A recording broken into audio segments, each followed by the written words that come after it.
आवाज़ ठीक है।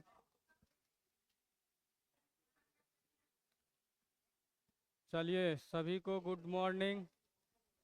अब हम लोग क्लास स्टार्ट करते हैं।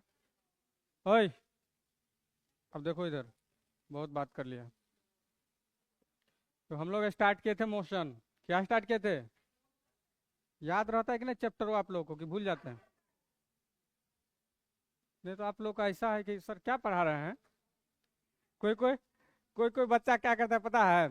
जैसे कि लाइव अब स्टार्ट हो गया, अब बाद में जुड़ जाएगा 5-7 मिनट के बाद, और उसको पता नहीं चलता रहता है कि क्या पढ़ा रहे हैं। उसके बाद लिखेगा सर समझ में नहीं आ रहा है। तो शुरुआत से पढ़ेगा तब ना समझ में आएगा। अब बीच में आके कोई चीज़ समझ रहा है, जैसे देखना कि गांव घर में कोई कोई आदमी होता है, पूरा बात कर लेगा और उसको कुछ नहीं पता है कि बात क्या है नहीं क्या है, बीच में टपक जाएगा, क्या बात है।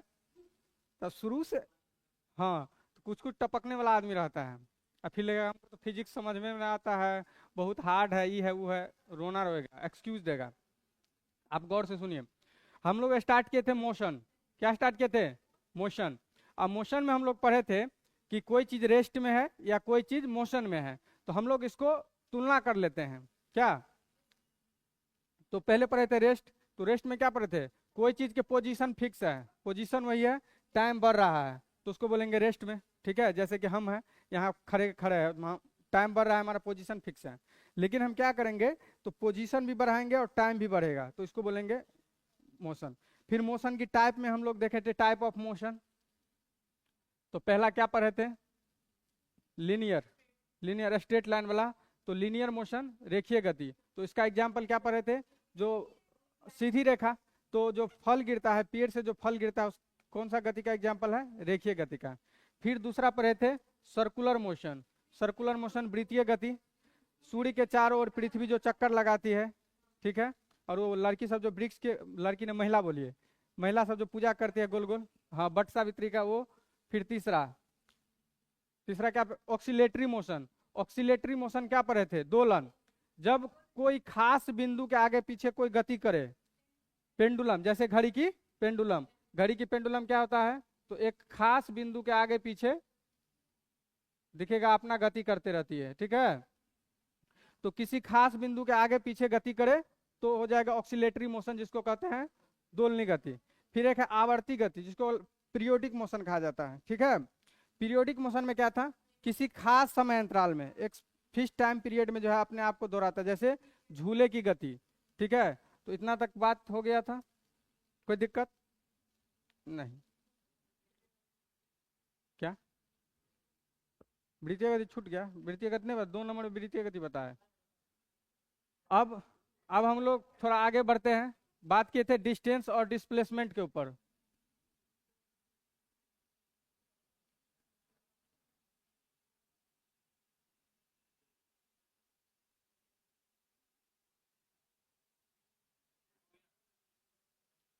आप देखिए, डिस्टेंस किसे कहते हैं? दो बिंदुओं के बीच की जो, नहीं, दूरी है, जो लंबाई होती है, जो रास्ते की जो लंबाई होती है, वही आपका डिस्टेंस होता है।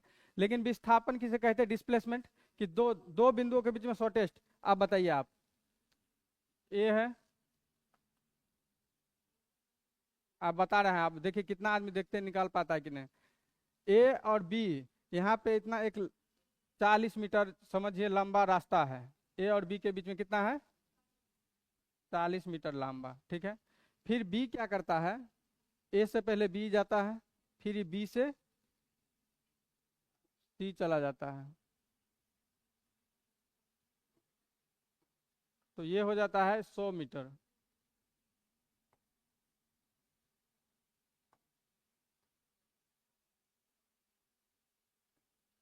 तो अब इसमें आपको पूछ ले कि डिस्टेंस और डिस्प्लेसमेंट बताइए, तो कितना होगा बताइए। ऊपर जा रहा है, ऊपर, नीचे नहीं आ रहा है। अगर नीचे आता यही चीज को नीचे करते तो क्या? अगर देखिए, बताए थे ना कल, देखिए जैसे कि ये हमारा मूल बिंदु, ये एक्स, ये वाई, फिर ये होता है एक्स डाइस और वाई,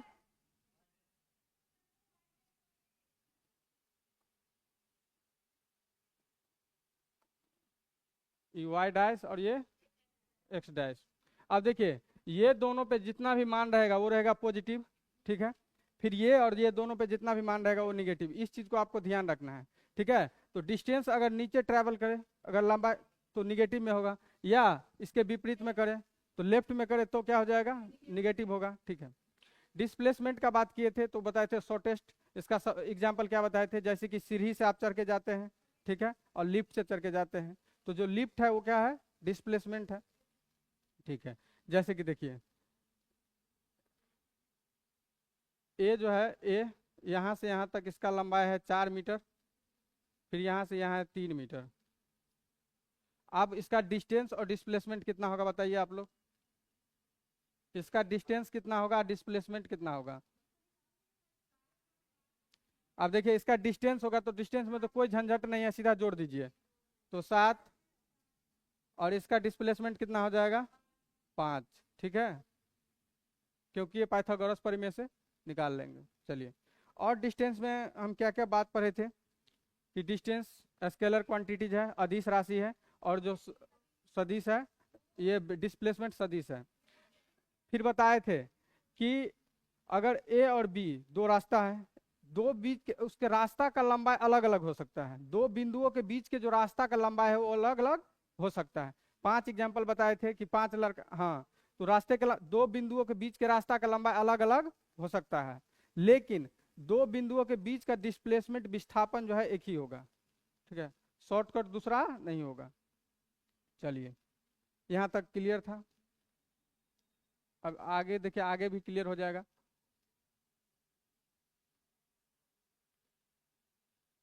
अब देखिए डिस्टेंस में अगर टाइम से भाग देते थे तो आपको क्या निकलता था, दूरी में समय से भाग देते थे तो क्या निकलता था, स्पीड, चाल निकलता था। तो डिस्टेंस अपॉन टाइम क्या निकलता था, स्पीड।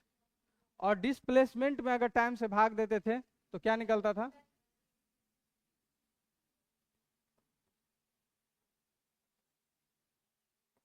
यहाँ तक कोई दिक्कत। देखिए स्पीड के साथ क्या है ना, इसमें आपको दिशा, क्या बात कर रहे हैं, स्पीड के साथ आपका कोई डायरेक्शन का यूज नहीं होगा। बोलेगा जैसे कोई 40 किलोमीटर पर आवर के स्पीड से जा रहा है, ठीक है, जा रहा है, कोई दिक्कत नहीं है। लेकिन इसी में अगर आपको पूछ दे, बोल दे कि 40 किलोमीटर पर आवर के स्पीड से जो है ईस्ट में जा रहा है, तो ये हो जाएगा आपका वेलोसिटी, ये हो जाएगा चाल। तो वेलोसिटी में आएगा, जब भी आएगा तो उसके साथ डायरेक्शन जुड़ के आएगा। हम बताए थे स्केलर में कि उसमें आपको दिशा दिया रहे या छुपा रहे, या उसमें दिया रहता या छुपा रहता है, यही है। समझ गए, तो आपको स्पीड भी समझ में आया, वेलोसिटी भी समझ में आया। फिर वेलोसिटी में दो देखे थे, इसकी दो टाइप, एक होती है प्रारंभिक जिसको इनिशियल वेलोसिटी बोला जाता है, और दूसरा बोला जाता है फाइनल वेलोसिटी। ठीक है, आप बोले थे कि इनिशियल बुझ देगा कि इनिशियल यूनिवर्सिटी जो वेलोसिटी होती है उसका मान 0 कब होता है, तो बताए थे कि कोई भी चीज अगर आपके आंख के सामने से खुले, ठीक है, तो उसका प्रारंभिक वेग, प्रारंभिक जो होती है इनिशियल वेलोसिटी 0 होती है। कोई भी चीज आपके सामने में आ करके रुक गई, कोई भी वस्तु आपके सामने में आ करके रुक गई, तो उसका अंतिम वेग 0 होगा। तो प्रारंभिक वेग 0 और अंतिम वेग 0 कब होता है, ये दोनों पूछ लेता है, तो इतना याद रखिएगा। चलिए, इसका दो होता है, एक इनिशियल और एक फाइनल। इतना क्लियर था। आप देखिए, आज जो हम लोग पढ़ेंगे वो है एसिलरेशन, जिसको कहा जाता है त्वरण। त्वरण बहुत इंपॉर्टेंट है। देखिए,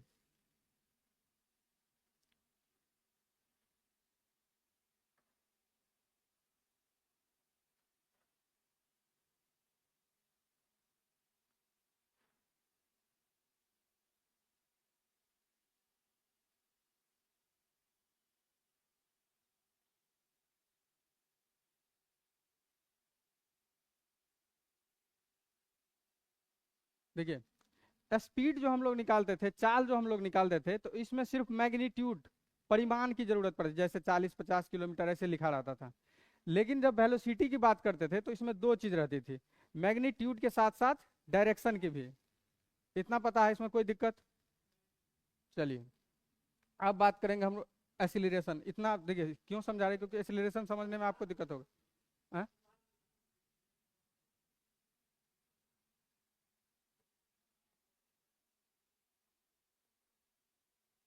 एसिलरेशन जिसको कहा जाता है त्वरण। अब देखिए त्वरण क्या है, जो वेलोसिटी में चेंज होती है ना, जो वेग में परिवर्तन होती है, उसी को कहा जाता है त्वरण। तो आप लोग बचपन से परिभाषा इसको रटे होंगे कि वेग में परिवर्तन के दर को त्वरण कहा जाता है, बचपन से ही रटे होंगे। ठीक है, तो ये जो एक्सीलरेशन है वो वेलोसिटी में जो चेंज होती है,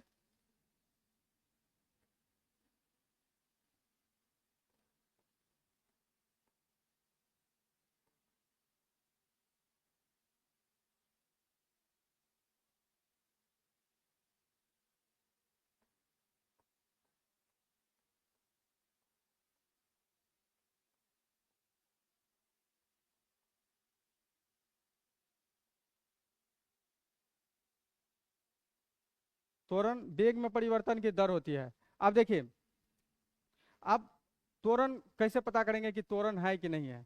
तो जब भी त्वरण का जिक्र होगा, जब भी एक्सीलरेशन का जिक्र होगा, तो स्पीड जो है ना, हमें स्पीड फिक्स नहीं होगा, या तो स्पीड को बढ़ा देगा, या तो घटा देगा, या तो उसका डायरेक्शन चेंज कर देगा। जब भी त्वरण का बात होगा तो आप इस तीन चीज पे ध्यान रखिएगा, ठीक है। तो पहले त्वरण का मतलब होता है change in rate of velocity, वेग में परिवर्तन की दर। अब देखिए, वेग में परिवर्तन, तो इनिशियल जो वेलोसिटी था इसको क्या कहा जाता था? u, और फाइनल वेलोसिटी v। अब जैसे देखिए, पहले आपको हम दिए 10 रुपया और फिर दिए 15 रुपया, और पूछ लिए कि बताओ इन दोनों के बीच में अंतर क्या है? अंतर क्या है? मतलब 5 रुपया का अंतर है। कैसे 5 रुपया अंतर कर लिया? 15 में से 10 को घटा लिए, यही ना अंतर होता है। ठीक है, अब अब हमारा यूज यहीं पे होगा। यहाँ पे त्वरण, वेग में परिवर्तन, अब वेग में परिवर्तन यानी कि v माइनस यू बट्टा टी।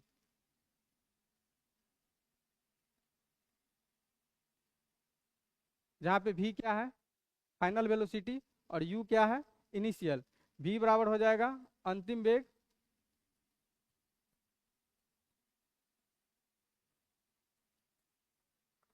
और जो u है ये हमारा हो जाएगा प्रारंभिक।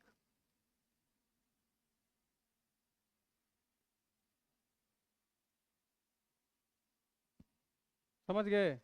तो एक्सीलरेशन यही है।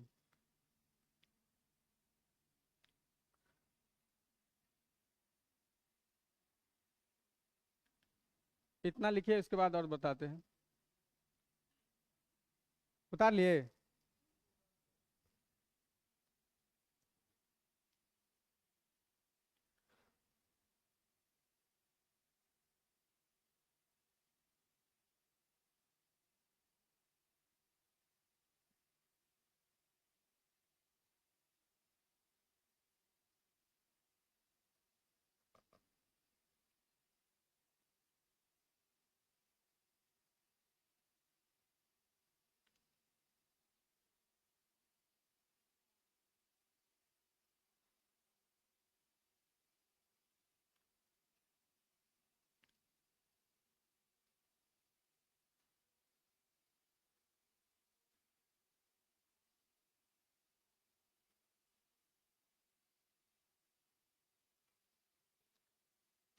इसको आप ऐसे भी लिख सकते हैं।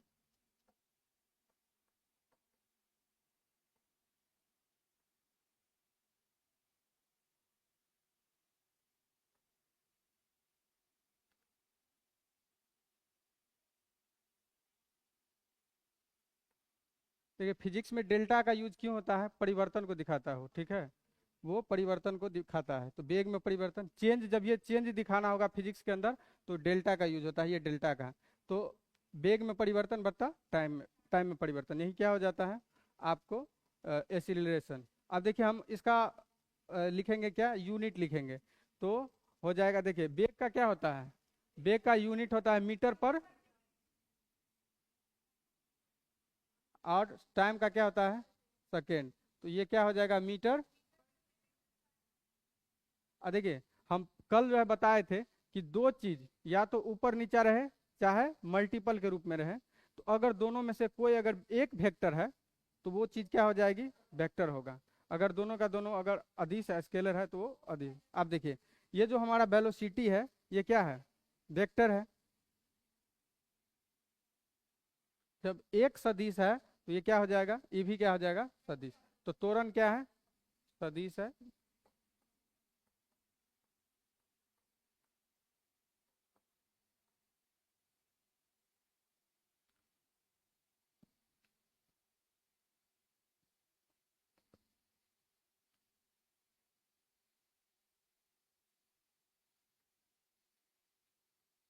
लिख लिए?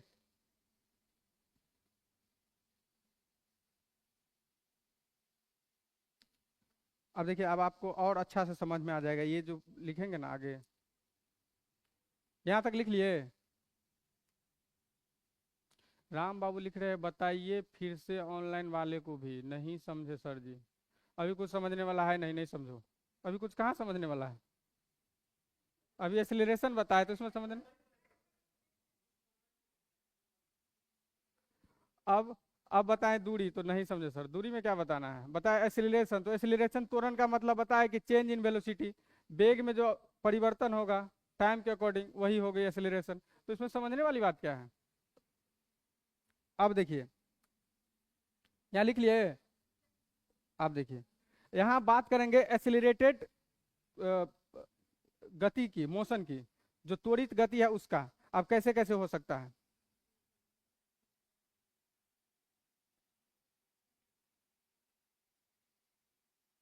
एक्सीलरेटेड मोशन, इसको हिंदी में कहा जाता है त्वरित गति।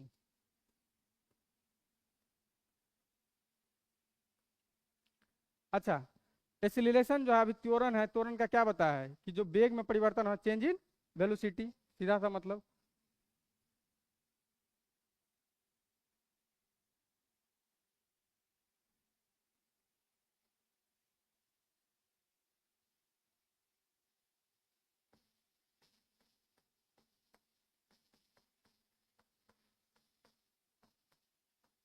वेग में परिवर्तन, देखिए देखिए, त्वरण कब कब संभव है, कब कब त्वरण हो सकता है? जब आप स्पीड को बढ़ा दीजिए,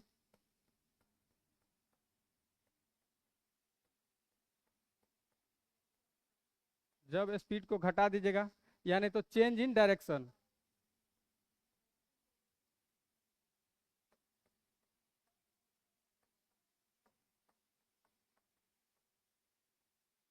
सुनिए, जब कोई देखिए कोई गाड़ी चला रहा होता है, अपना सेम स्पीड से जा रहा है, जा रहा है, जा रहा है, जा रहा है, फिर एक्सीलेटर अचानक स्पीड को क्या कर दिया, बढ़ा दिया।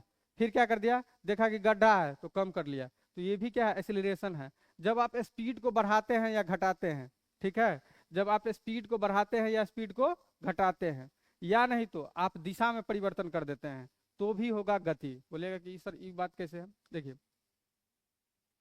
अगर आप स्पीड बढ़ाते घटाते हैं तो कंफर्म रूप से आप नहीं कह सकते हैं कि त्वरण होगा ही। बोलिए कैसे? जैसे कोई ये सरल रेखा में जा रहा है, एक ही दिशा में जा रहा है, 40 किलोमीटर, और यहाँ पे कोई डायरेक्शन वायरेक्शन नहीं है, सीधा जा रहा है, तो यहाँ पे एक्सीलरेशन होने का कोई चांस ही नहीं है। एक्सीलरेशन कहने का मतलब कि डायरेक्शन चेंज होना चाहिए, ठीक है, डायरेक्शन चेंज होना है, साथ में स्पीड भी चेंज होना चाहिए, ठीक है, तब एक्सीलरेशन होगा, तब त्वरित त्वरण होगा, नहीं तो नहीं होगा। स्पीड को अगर आप बढ़ा दीजिए, त्वरण का मतलब ही होता है, जैसे कि लिख दिया कि त्वरण है ए बराबर 5 मीटर पर सेकेंड स्क्वायर, 5 मीटर पर सेकेंड स्क्वायर। यानी कहने का मतलब कि पर सेकेंड जो है ना, 5 के स्पीड से क्या हो रहा है, स्पीड को बढ़ा रहा है। समझे कि नहीं? तो एक्सीलरे त्वरित गति में हो तो स्पीड बढ़ता है, स्पीड को या बढ़ा दीजिए, चाहे घटा दीजिए, या डायरेक्शन को चेंज कर दीजिए। आप देखते होंगे जैसे मौत का कुआं देखे होंगे, देखिए ये वृत्ताकार पथ पे, तो देखिएगा स्पीड उसका फिक्स रहता है, स्पीड उसका फिक्स रहता है, लेकिन उसका डायरेक्शन चेंज होते रहता है। जैसे यहाँ पे जाएगा तो इस डायरेक्शन में, यहाँ पे जाएगा तो इस डायरेक्शन में, यहाँ पे जाएगा तो इस डायरेक्शन में, और यहाँ पे जाएगा तो इस डायरेक्शन में। आ? क्या बोले? मौत का कुआं, हाँ। तो तोरण में क्या करता है, तोरण जब भी आएगा, ये आपने भाषा में याद रखना है ठेठ में, कि तोरण का उपयोग जब भी करेंगे तो या तो स्पीड को बढ़ाएगा, स्पीड को घटाएगा, मतलब एक जैसा वो रखेगा नहीं। जैसे कोई वेलोसिटी का बोलिएगा कि वो समान रूप से चलेगा, ऐसा नहीं है, या तो बढ़ा देगा या तो घटा देगा। ठीक है, जब आप गाड़ी को समान मतलब सेम से चला रहे हैं, कोई दिक्कत, अगर आप एक्सीलेटर रेंट दिए तो समझिए त्वरण है, या कम कर दिए तो त्वरण है। समझे?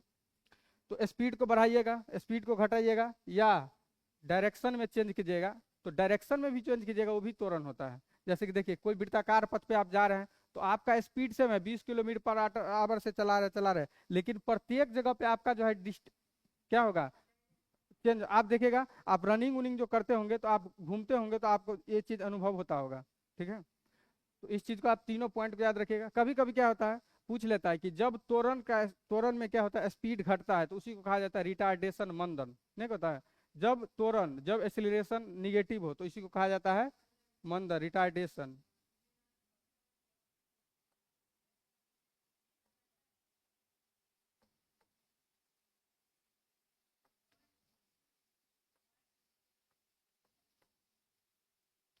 त्वरण कितना आदमी को समझ में नहीं आया, बताइए। त्वरण कहने का मतलब क्या, कि वेग में परिवर्तन की दर, चेंज इन वेलोसिटी। वेग में जो परिवर्तन होगा यानी कि v माइनस यू बटा टी। और इसी को आप ऐसे लिख सकते हैं कि अब वेलोसिटी में v बटा डेल्टा टी, मीटर पर सेकेंड स्क्वायर इसका यूनिट, ठीक है। कैसा क्वांटिटीज, वेक्टर, सदिश। चलिए, त्वरित गति का बताया, स्पीड बढ़ेगा स्पीड घटेगा। जब स्पीड, जैसे देखिए, स्पीड जब ये घटेगा तो रिटार्डेशन होता है। जब ये पूछ देगा कि त्वरण का मान अगर ऋणात्मक हो जाता है तो उसे क्या कहा जाता है, तो ऋणात्मक त्वरण को मंदन कहा जाता है। जैसे आप एक्सीलरेटर को कम कर दीजिए तो यही हो जाता है। चलिए, इतना आप लिखिए।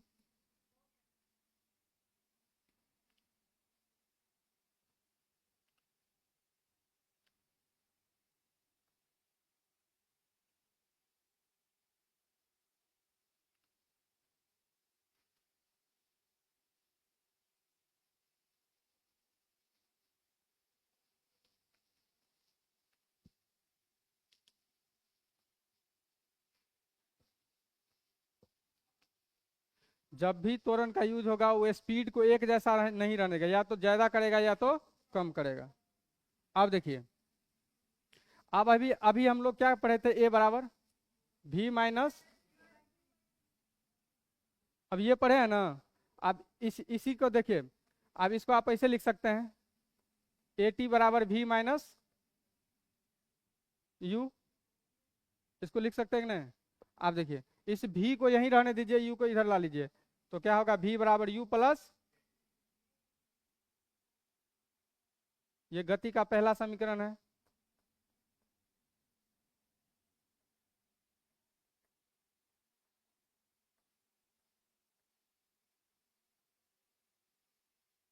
गति का और दो समीकरण है, एक s बराबर है क्या, ut plus half a t square, ये दूसरा है। और तीसरा क्या है, बराबर यू स्क्वायर प्लस, बोलेगा सर ये फॉर्मूला क्यों लिखे है, तो देखिए, ये फॉर्मूला होता है कि जब आपको त्वरण निकालना हो, डिस्टेंस निकालना हो, ठीक है, तो इस सब के लिए फॉर्मूला आता है, न्यूमेरिकल में मेनली यूज होता है। ये गति का दूसरा समीकरण है।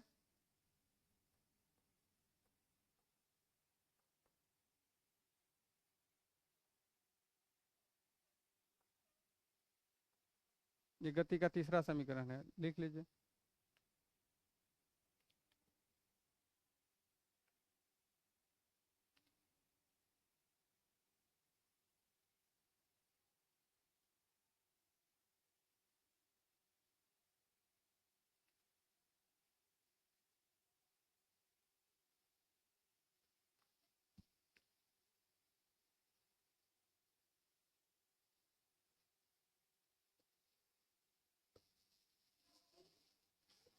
v बराबर u plus a t, s बराबर यू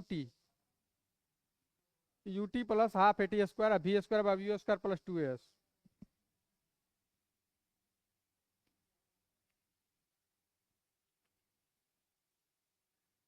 तो त्वरण क्या है, एक्सीलरेशन, चेंज इन वेग में परिवर्तन है, v minus you by T. जब भी त्वरण होगा तो क्या करेगा, स्पीड को एक जैसा नहीं रखेगा, या तो बढ़ा देगा या तो घटा देगा, एक जैसा नहीं रखेगा। या तो स्पीड बढ़ाएगा घटाएगा, या तो डायरेक्शन में चेंज करेगा। तो एक्सीलरेशन का बात समझ में आ गया। एक्सीलरेशन क्या है, वेक्टर की स्केलर, वेक्टर। आप वेक्टर स्केलर पहचानने का क्या बताए थे, कि जब कोई कोई चीज ऊपर नीचा या मल्टीपल के रूप में हो, तो एक उसमें से अगर वेक्टर है तो वो भी क्या हो जाएगी, वेक्टर। चलिए, अब हम लोग पढ़ेंगे प्रोजेक्टाइल मोशन, जिसको कहा जाता है प्रक्षेप्य गति। क्या कहा जाता है? प्रक्षेप्य गति। हम्म।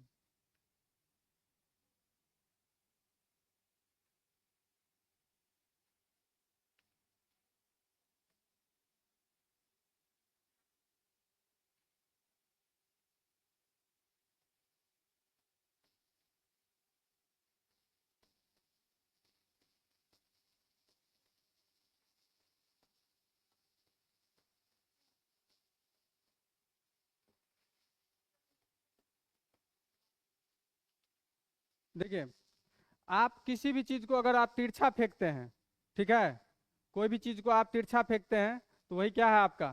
Projectile motion. कोई भी चीज को फेंकते हैं तिरछा, वो गति जो करता है, तो वही क्या है? प्रो- या नहीं तो आप इसको स्टैंडर्ड भाषा में लिखते हैं कि कोई भी चीज अगर पैराबोलिक पथ पे गति करता है, पैराबोलिक मतलब यही होता है पैरा। अंडा को लेटा दीजिएगा, उसका ऊपर का वाला देखिएगा, वो पैराबोलिक होता है। तो यही होता है पैराबोलिक प्रक्षेप्य गति। ठीक है। तो जब कोई तिरछा गति करे, ठीक है, जब कोई वस्तु तिरछा रूप से गति करे, लिखिए जब कोई वस्तु, लिखिए प्रक्षेप्य गति को लिखिए, जब कोई वस्तु तिरछी रूप से,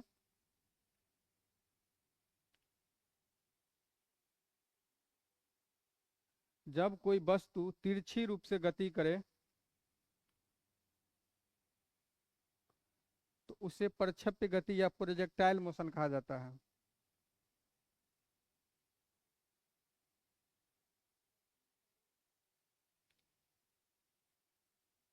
जब कोई वस्तु तिरछी रूप से गति करे तो उसे प्रोजेक्टाइल मोशन या प्रक्षेप्य गति कहा जाता है।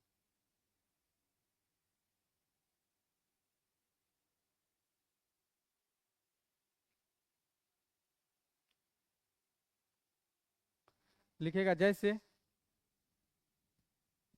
तोप का चलना, तोप का चलना, तोप जो छोड़ा जाता है वो प्रक्षेप्य गति में छोड़ा जाता है, ठीक है, प्रोजेक्टाइल में छोड़ा जाता है। तोप का चलना, हाँ, लिखिए भाला का फेंकना, बास्केटबॉल का फेंकना,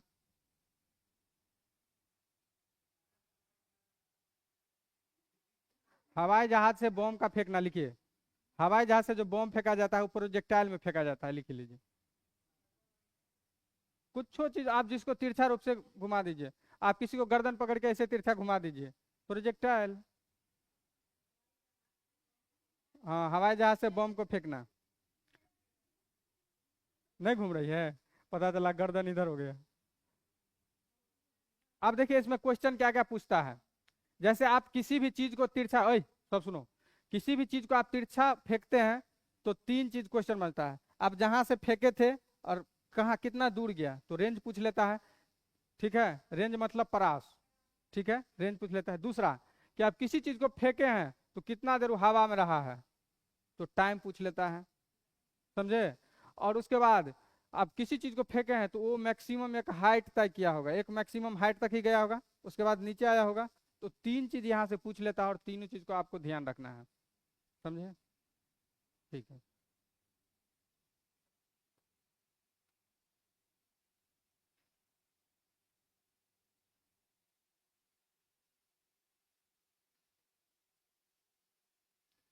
पहला, देखिए ये जो हो जाएगा ये मैक्सिमम हाइट हो जाएगा, जिसको एच मैक्स कहेंगे,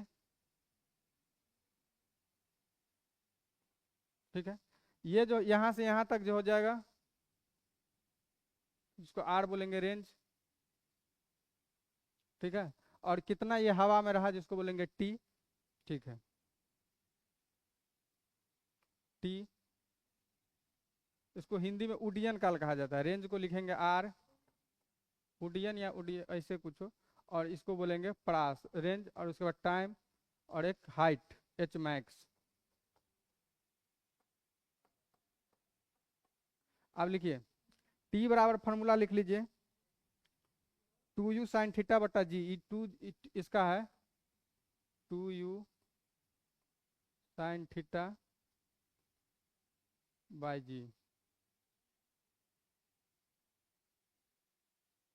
ठीक है। और जो इसका फॉर्मूला होता है रेंज का, होता है u square sine 2 theta by ji.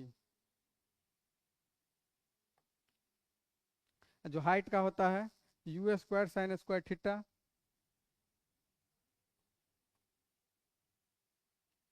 By 2 ji.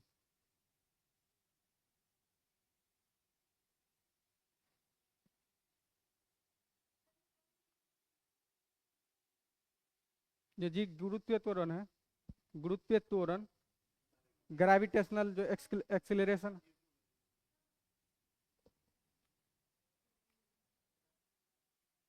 You square sine square theta बता 2 जी। एच मैक्स है महत्तम ऊंचाई, इसको देखिए आप कितना ऊंचाई तक गया, इसको लिखेंगे महत्तम ऊंचाई।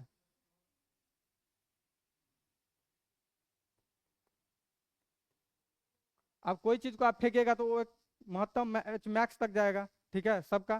तो यही होता है एच मैक्स, जिसका ये फॉर्मूला होता है। रेंज मतलब परास, मतलब कोई चीज को कहाँ से फेंके और अंतिम कहाँ तक गिरा, तो उसको बोलेंगे परास। ये रेंज निकालने का फॉर्मूला है। और टी, ये कितना देर हवा में रहा है कोई चीज, जैसे भाला फेंके तो भाला कितना देर हवा में रहा, ठीक है। तो टाइम निकालने का फॉर्मूला ये है। फिर भाला कहाँ से फेंके कहाँ तक गिरा, उसका रेंज बोलेंगे, परास बोलेंगे। फिर भाला कितना ऊपर ऊंचा, ठीक है। तो ये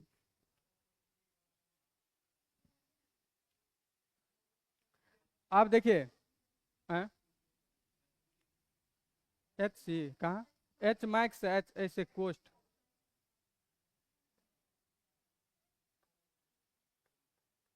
महत्तम ऊंचाई,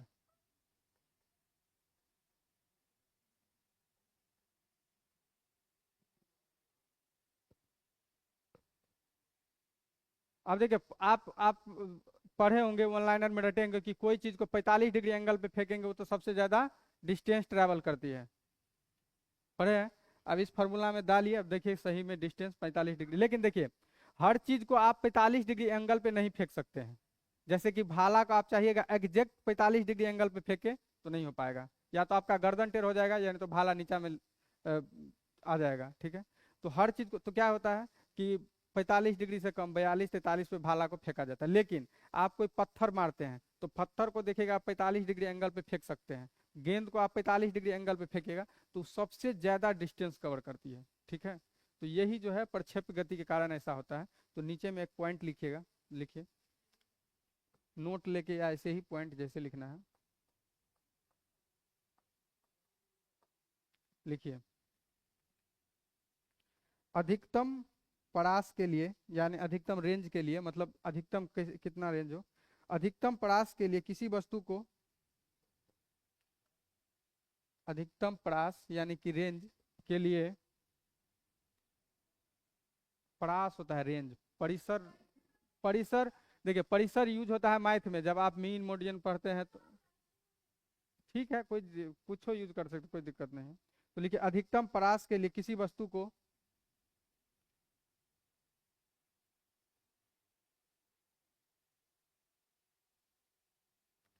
45 डिग्री, 45 डिग्री कोण पर प्रक्षेपित किया जाना चाहिए या फेंका जाना चाहिए। 45 डिग्री एंगल पे, एंगल प्रक्षेपित या फेंका जाना चाहिए।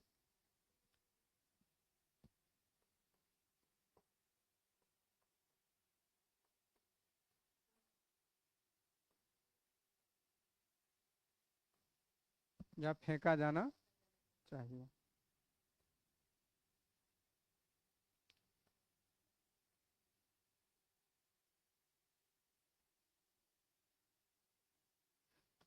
आप देखिए, आप आप देखिए यहाँ पे आप यूज कर सकते हैं चीजों को, आप यहाँ पे यूज कीजिए, ठीक है। अब जैसे देख लीजिए महत्व क्या है, परास रेंज निकालने का यही फॉर्मूला है, यू स्क्वायर साइन 2 थीटा। अब जी, अब देखिए साइन, साइन का जो मैक्सिमम मान होता है, सुनो भाई, साइन थीटा और कॉस थीटा दोनों, साइन का मैक्सिमम मान कितना होता है, 1 होता है।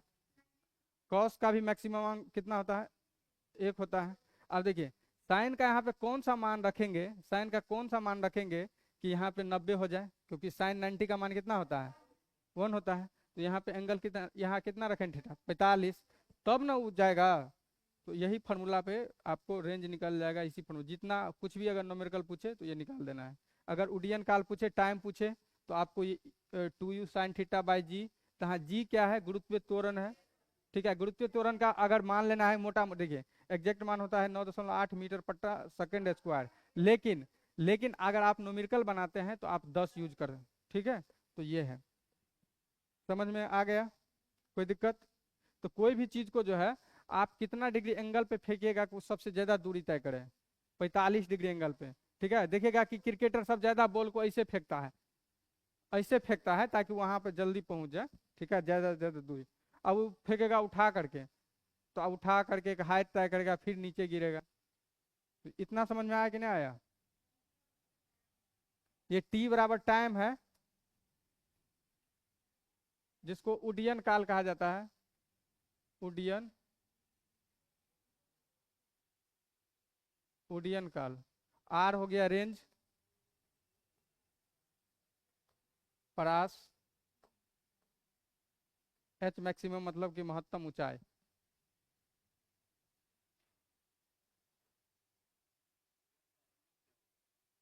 टाइम ही को कहा जाता है उड्डयन काल, उड्डयन टाइम समय।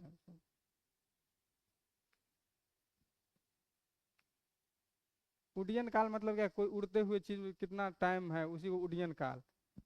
और कुछ नहीं है, टाइम का भी वही ये है।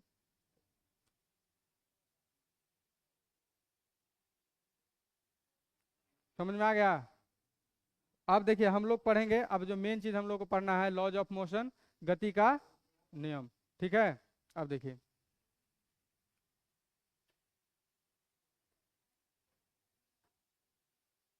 टाइम हो गया।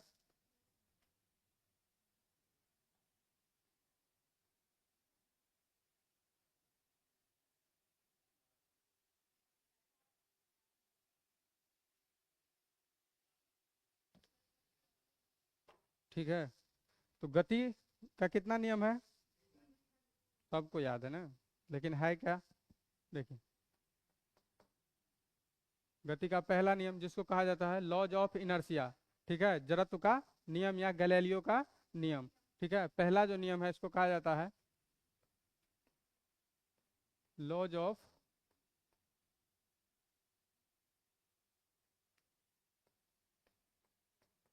इनर्शिया।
देखिए, गति के 3 नियम है।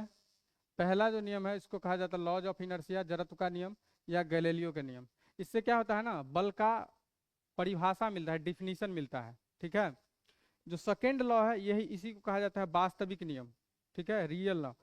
इससे क्या होता है, सेकेंड लॉ से जो है बल का जो है व्यंजन प्राप्त होता है, जो F बराबर एम ए होता है, वो सेकेंड लॉ से प्राप्त होता है। थर्ड लॉ को जो है एक्शन रिएक्शन कहा जाता है, एक्शन रिएक्शन लॉ, क्रिया प्रतिक्रिया बल। अब देखिए तीनों नियम, इससे क्या होता है,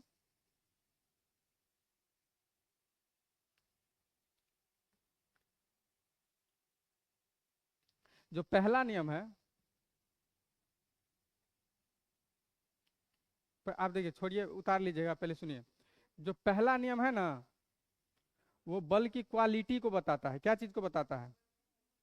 क्वालिटी ऑफ फोर्स। जो पहला नियम है क्या चीज बताता है? Quality of force. दूसरा जो बताता है quantity of force.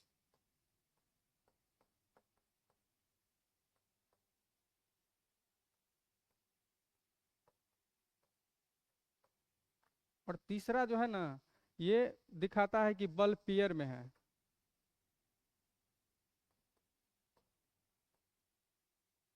Force always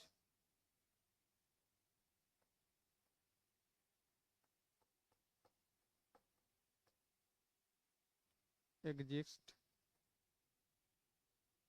in pair.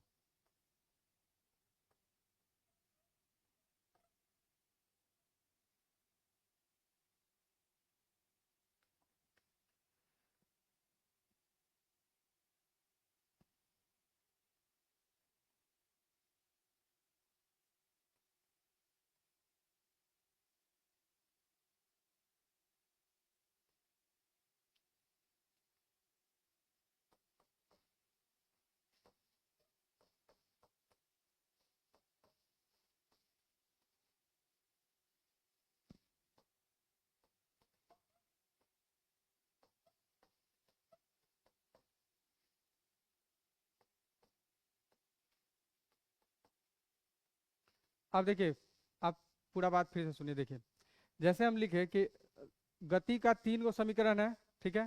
पहला जो समीकरण है इसको कहा जाता है जड़त्व का नियम या गैलीलियो का नियम। अभी पढ़ेंगे कि जड़त्व क्या है नहीं है, सारा कुछ पढ़ेंगे, पहले समझ लीजिए। पहला नियम जो है इसी को कहा जाता है लॉ ऑफ इनर्शिया, जिसको जड़त्व का नियम गैलीलियो का नियम कहा जाता है। इससे जो है फोर्स का डिफिनीशन प्राप्त होता है, बल का परिभाषा मिलता है। जो सेकेंड लॉज है उसको कहा जाता है रियल लॉज। रियल लॉज इसीलिए कहा जाता है क्योंकि सेकेंड लॉ से जो है ना, आप पहला नियम और तीसरा नियम को भी समझ सकते हैं। इसीलिए जो सेकेंड लॉज है, जो सेकेंड नियम है, इसको कहा जाता है रियल जो नियम है यही है। फिर थर्ड जो नियम है उसको कहा जाता है एक्शन रिएक्शन, ठीक है, समझे। अब देखिए, पहला जो लॉज है वो बताता है क्वालिटी ऑफ फोर्स, बल की गुण। अब देखिए, जैसे कि हम लोग यहाँ धरती पे हैं तो पैसा का अहमियत जानते हैं कि पैसा से सब कुछ खरीदा जा सकता है, ऐशो आराम किया जा सकता है। लेकिन दूसरे ग्रह का आदमी हम लोगों के पास आए, ठीक है, तो अब उसको प्रूफ करना पड़ेगा कि पैसा ही सब कुछ है। तो उसको ले जाइए कहीं पे होटल उटल में, खिलाइए पिलाइए अच्छा से, जो खिला पिला दीजिए, उसको पता चलेगा वो पैसा से सब कुछ होता है, ठीक है। उसको इतना बात पता चला है कि पैसा से सब कुछ होता है। बंदा क्या किया, 5 रुपया के लिए 5 रुपया लेके चला गया मर्सिडीज के शोरूम में, मर्सिडीज खरीदने के लिए, क्योंकि उसको इतना भी पता है कि पैसा से सब कुछ होता है। 5 रुपया लेके चला गया मर्सिडीज के शोरूम में, मार के भगा दिया। 5 रुपया में मर्सिडीज मिलेगा तुमको? तो उसको समझ आए ओ, पैसा चाहिए लेकिन कितना मात्रा में चाहिए ये पता नहीं है, मतलब जैसा चीज उसके हिसाब से पैसा। इतना समझ में आया। फिर तीसरा, तीसरा का बात अभी इसमें यूज कैसे करेंगे, देखिए यहाँ बोले बल की गुण। यहाँ पे पहला नियम में आप पढ़िएगा जो है सो बल ही है। जैसे वो बंदा को कैसे समझ में, जो है सो पैसे है, पैसे सब कुछ। तो पहला नियम में आप पढ़िएगा जो है सो बल है।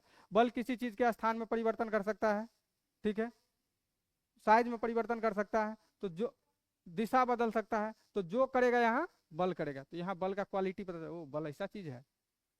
यहाँ पे आपको क्वांटिटी, बल का मात्रा, जैसे कि किसी साइकिल को रोकना है, बाम हाथ से तुरंत रोक दीजिएगा। किसी ट्रेन को रोकना है, उधर आ जाइएगा। कैसे?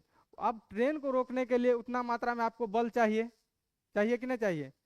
यानी कि जिस चीज को आप जितना रोकना चाहते हैं तो उस टाइप का बल चाहिए, यानी कि आपको यहाँ पे मात्रा का जरूरत पड़ेगा, ठीक है। जैसे कि बोलेगा कि कोई साइकिल सवार यात्री ट्रेन से टकराता है, छिटा जाता है, उधिया जाता है, नहीं जाता है, इधर उधर हो जाता है, काहे हो जाता है? उसका संवेग, अभी पढ़ेंगे संवेग का चीज अभी, लेकिन अभी यहाँ याद रखिए बल का मात्रा। तो सेकेंड लॉ से बल की मात्रा के बारे में पता चलता है। साइकिल वाला रोकने वाला, ट्रेन को रोकने वाला याद रखिएगा कि ट्रेन साइकिल को रोकने के लिए ज़्यादा बल का आवश्यकता नहीं है, लेकिन ट्रेन बड़ा है तो उसको रोकने के लिए ज़्यादा बल का आवश्यकता है, तो मात्रा। थर्ड लॉ है एक्शन रिएक्शन, ठीक है। आप जैसे दीवार पे मारिएगा फाइट, ओह, आपको भी चोट लगेगा, ठीक है, मतलब आप एक्शन दीजिएगा, उधर से रिएक्शन देगा, तो थर्ड लॉ को कहा जाता है एक्शन रिएक्शन। इतना बात समझ में आ गया। गति का पूरा जो नियम है कौन दिया है? न्यूटन। कब दिया था? गति का नियम 1687 अपनी पुस्तक प्रिंसिपिया में दिया था, ठीक है, 1687 में। चलिए अब एक एक करके हम लोग पढ़ लेंगे। तो अगर क्वेश्चन इतना में से आ जाए कि बताइए गति के किस नियम से जो है बल की क्वालिटी के बारे में पता चलता है या बल के डिफिनीशन के बारे में पता चलता है, तो आप क्या मारिएगा? फर्स्ट नियम। बोलेगा कि बल के मात्रा के बारे में गति के किस नियम से पता चलता है, तो ठीक है। बताएगा कि एक्शन रिएक्शन, तो थर्ड लॉ, ठीक है। अब बात करेंगे आगे। कहाँ गया ये, कहाँ रहता है ये? अच्छा लीजिए, उतारिए।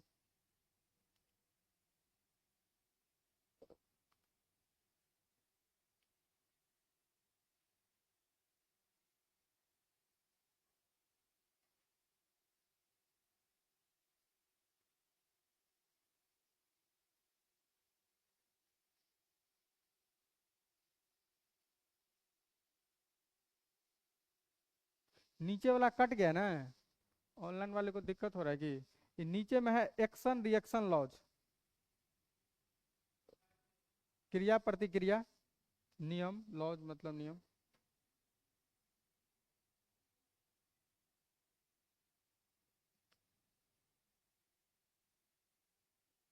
देखिए थर्ड लॉ में क्या है कि क्या बोला है कि बल जब भी आएगा पेयर में आएगा, ठीक है।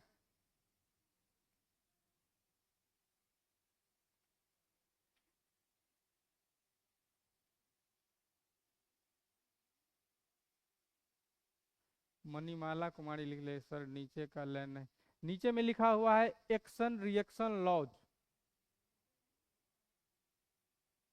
अब नीचे नहीं लिखेंगे,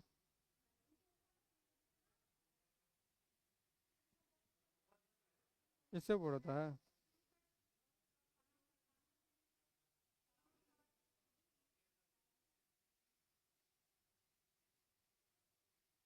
लो,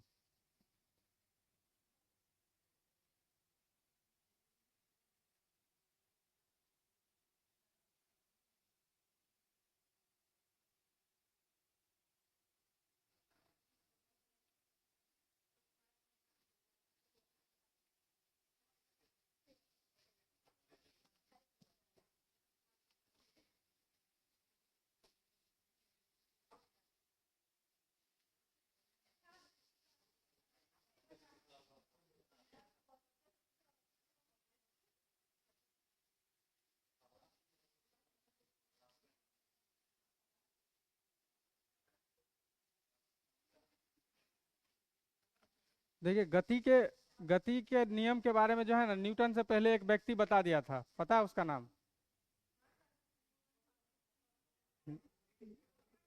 न्यूटन से पहले जो है एक व्यक्ति जो है भारत के ही जो है, भास्कराचार्य, हाँ, भास्कराचार्य जो है न्यूटन से पहले इस चीज सबको बता दिया था, उसी को कॉपी कर लिया न्यूटन, बोल रहा विद्वान है। चलिए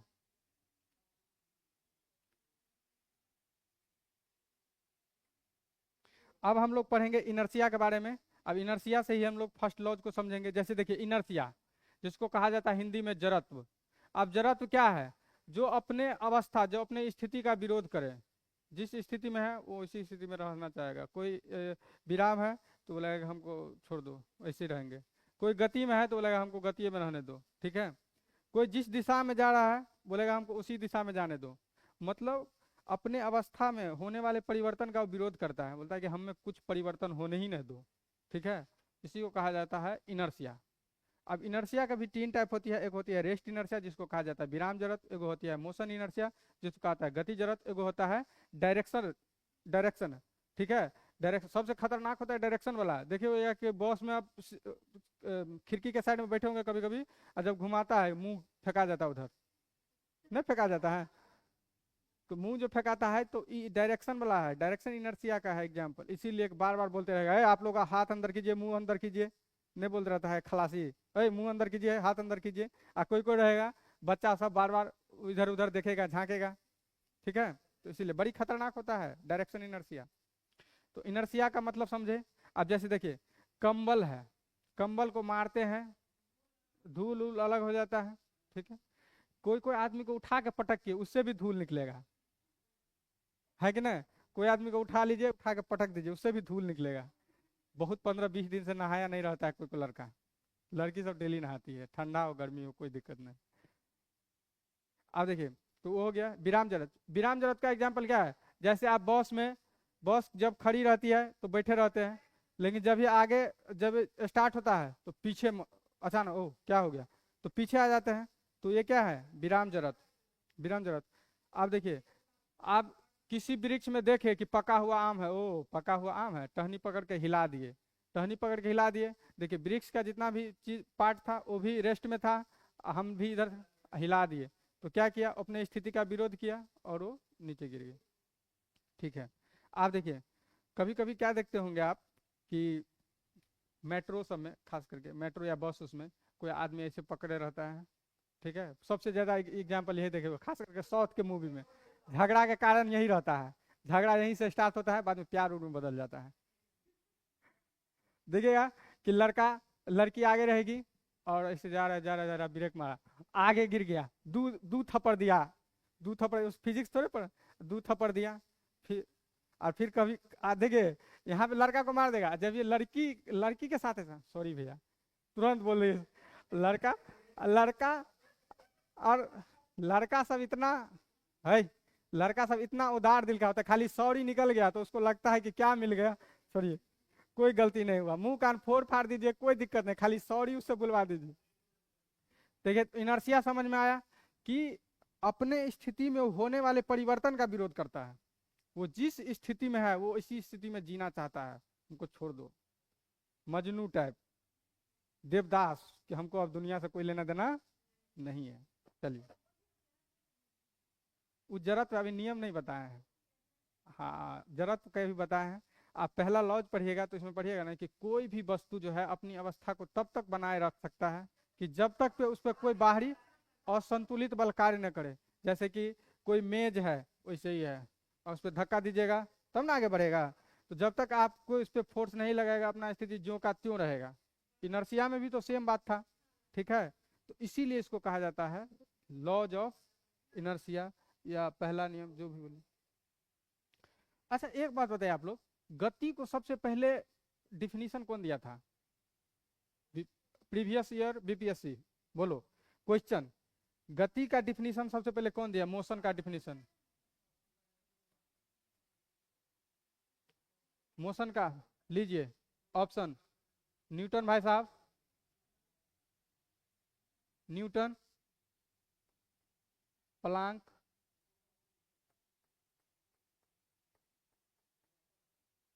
गैलीलियो, डी ब्रोगली।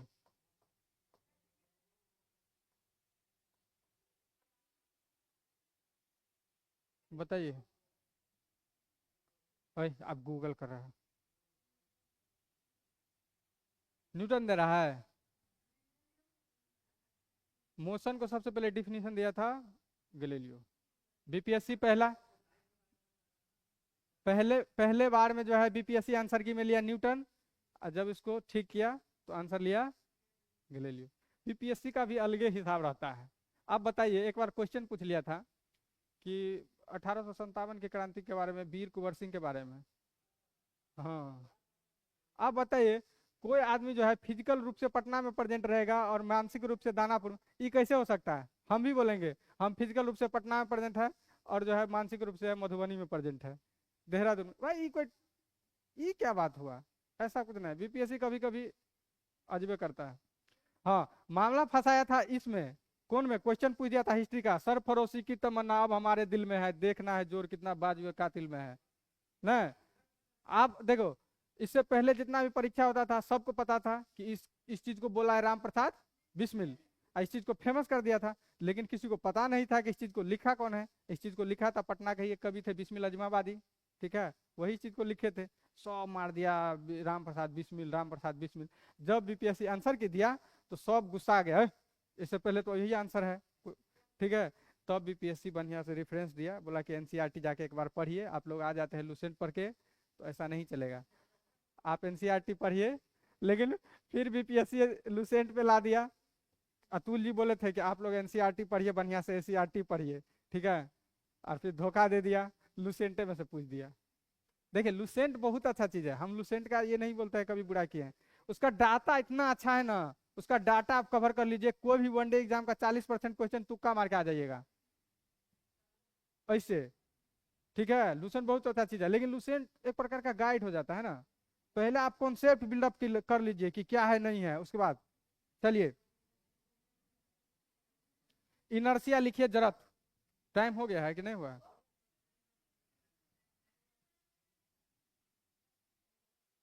ओए 10 मिनट है बकलोल।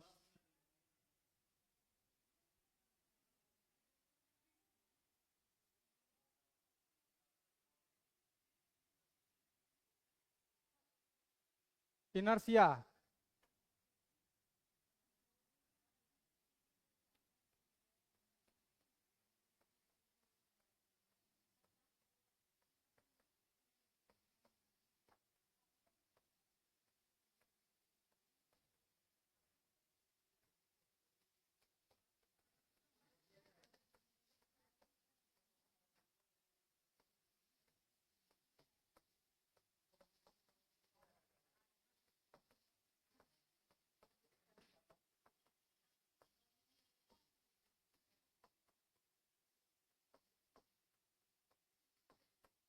चलिए अब लिखिए, एग्जाम्पल में लिखिए, सब अथी लिखिए। पहले जरत्व का लिख लीजिए, लिखिए किसी वस्तु का वह गुण, जरत्व, हाँ, जैसे बनाना है बना लीजिए आप ऐसे फिगर बना लीजिए ना, आप यहीं पे लिख लीजिए इससे।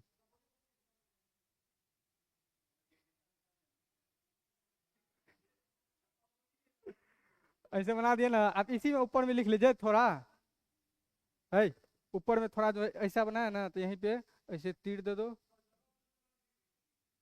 जगह नहीं है, ऊपर में लिख लो, ऊपर में।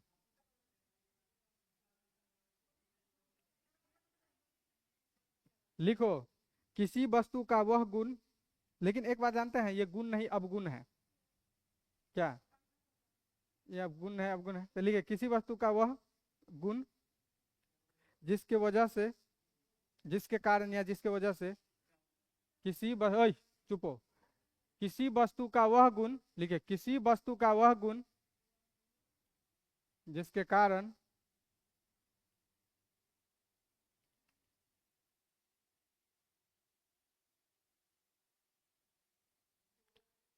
हाँ, जिसके कारण वस्तु, वस्तु अपनी अवस्था में होने वाले, अपनी अवस्था में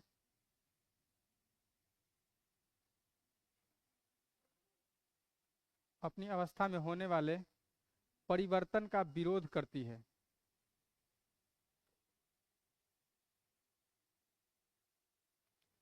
परिवर्तन का विरोध करती है।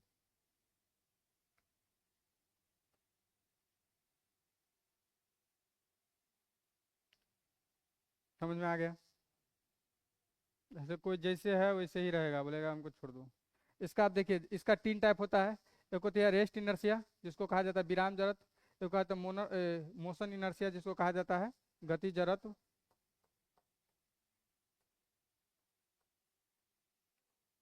ये दिशा जड़त्व। आप सबका एग्जाम्पल लिख लीजिए नीचे में, देखिए जैसे विराम जड़त्व का एग्जाम्पल क्या लिखिएगा, कि लिखिएगा कि गाड़ी में बैठे, गाड़ी में बैठे यात्री का, गाड़ी में बैठे यात्री का पीछे की ओर झुकना।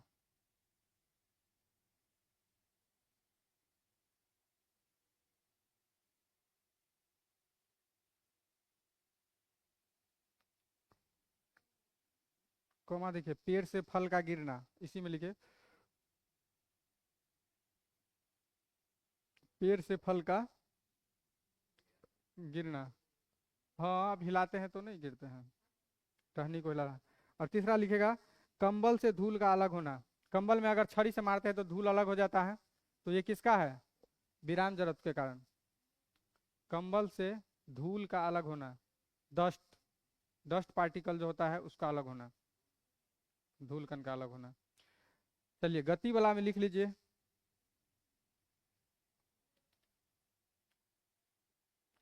गति वाला में एग्जाम्पल लिखेगा कि गाड़ी में बैठे यात्री के चलते हुए गाड़ी में, ये गति जरत में लिखे ना एग्जाम्पल, गाड़ी में बैठे यात्री का आगे की ओर झुकना। हाँ, चलते हुए गाड़ी में बैठे यात्री का आगे की ओर झुकना। जैसा अब कोई गाड़ी है, चल रहा है, गाड़ी जब चल रही है तो साथ में हम लोग का बॉडी भी क्या रहता है? गति में रहता है। अब जैसे ही ब्रेक मारा कि आगे की ओर हो जाता है, तो ये है गति जड़त। अब सबसे, अब दिशा जड़त का एग्जाम्पल लिख लीजिए।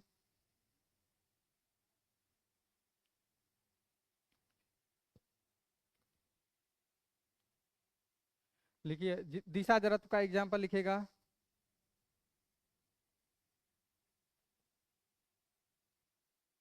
लिख लिए, चलती हुई बस में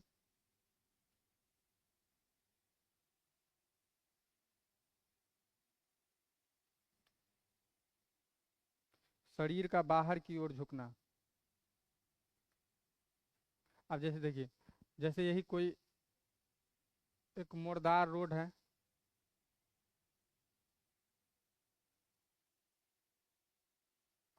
यहाँ पे बस है,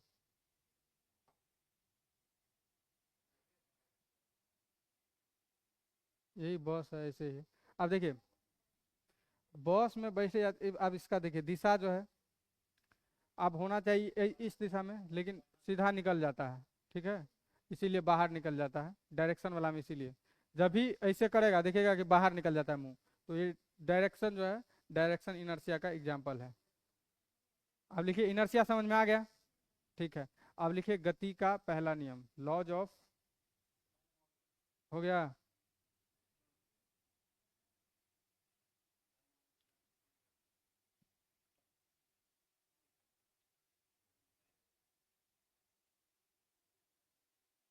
ये खाली लिख लीजिए, न्यूटन्स फर्स्ट, गति का पहला नियम लिख लीजिए। Newton's first law of motion, laws of motion लिखे। अब लिखिए,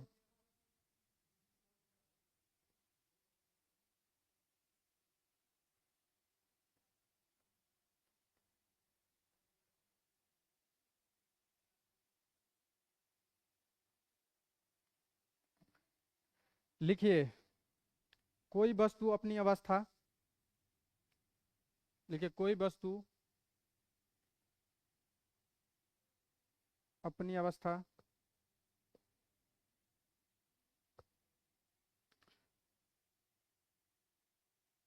लिखिए तब तक कायम रखता है, कायम मतलब बनाए रखता है, तब तक कायम रखता है, कॉमा, लिखिए जब तक कि इस पर, जब तक, जब तक इस वस्तु पर लिख लीजिए, जब तक इस वस्तु पर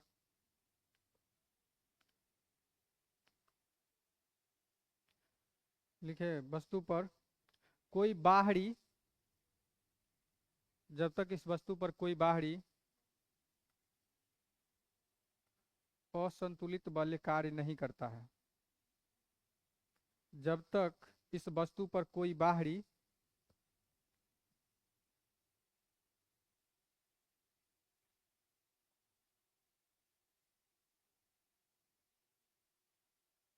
असंतुलित बल कार्य नहीं करता है, ठीक है।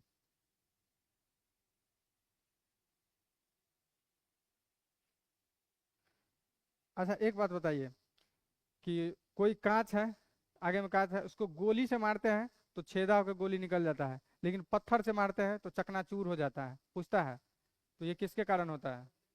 ये गति का पहले नियम, लॉ ऑफ इनर्शिया के कारण होता है, समझे, जड़त्व के कारण ही ऐसा होता है। तो अगर ये पूछे तो मारिएगा, लिख लीजिए, एक पॉइंट लिखेगा, लिखिए पहला पॉइंट लिखेगा, न्यूटन के पहले नियम से बल की परिभाषा प्राप्त होती है।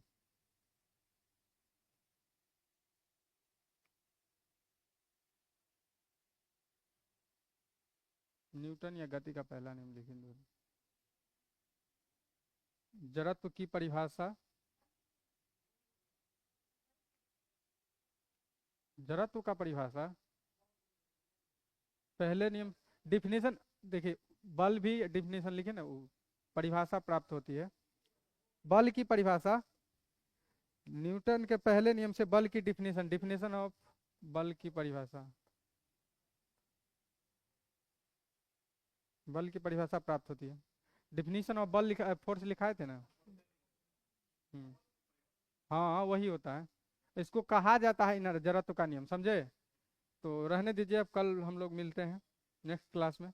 कल जो है हम लोग संवेग पढ़ेंगे, आवेग पढ़ेंगे, ठीक है। संवेग आवेग जो है बहुत अच्छा चीज है। आवेग, सब आवेग समझ में नहीं आते रहता है, इम्पल्स। इसके बाद जो है सेंट्रीफ्यूगल और सेंट्रीपीटल, नाम से ही है, पीट दीजिए तो पीटल अंदर, फेंक दीजिए तो फ्यूगल, नाम से है। सेंट्रीफ्यूगल फेंक दीजिए, पीटल मतलब पीट दीजिए अंदर में।